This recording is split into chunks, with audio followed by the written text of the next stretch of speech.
Hi, welcome to In the Garden with Jillian. I'm Jillian Barav, clinical herbalist and licensed nutritionist, and today I want to highlight one of my garden plants, which is okra, as you can see right here behind me.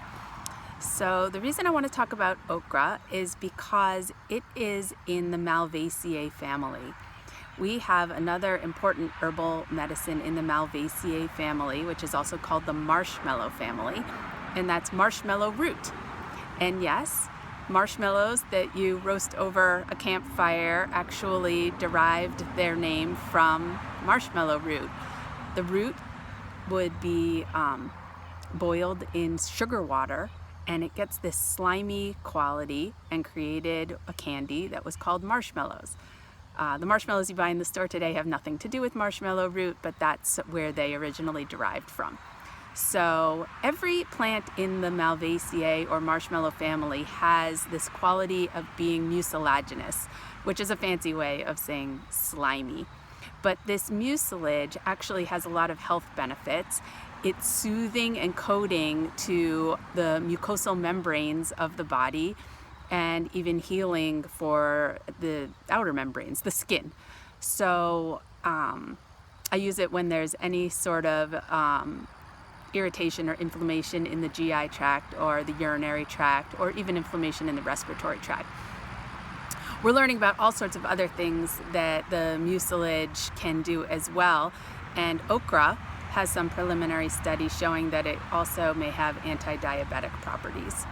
So today I wanted to just do a little experiment with okra, since I have it here in the garden, and as you can see, these pods behind me, they're quite large. They're bigger than I actually want to cook with or do anything with in the kitchen in terms of eating, but I think that they're going to be just perfect for making a tea or some okra water, and I want to see how slimy it will get and if it approaches the same type of herbal product that using marshmallow root or other mucilaginous herbs will do.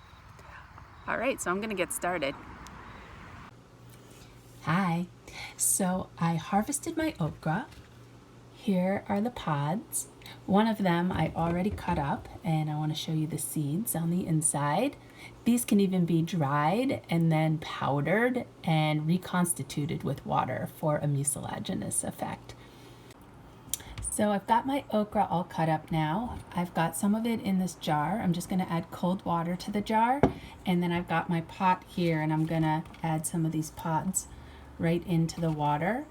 I'm going to bring that water to a boil, let it simmer for 20 minutes, and see what I get. My okra just started to boil, so now I'm going to turn it down to a simmer. Here it is simmering, and I just set my timer for 20 minutes. So my timer just went off, and I'm going to turn this off now.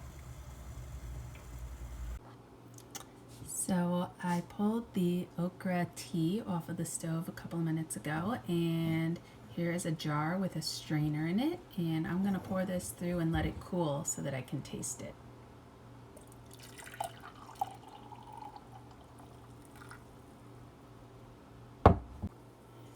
Okay, so the tea has cooled enough for me to taste it. And it's got a nice earthy flavor.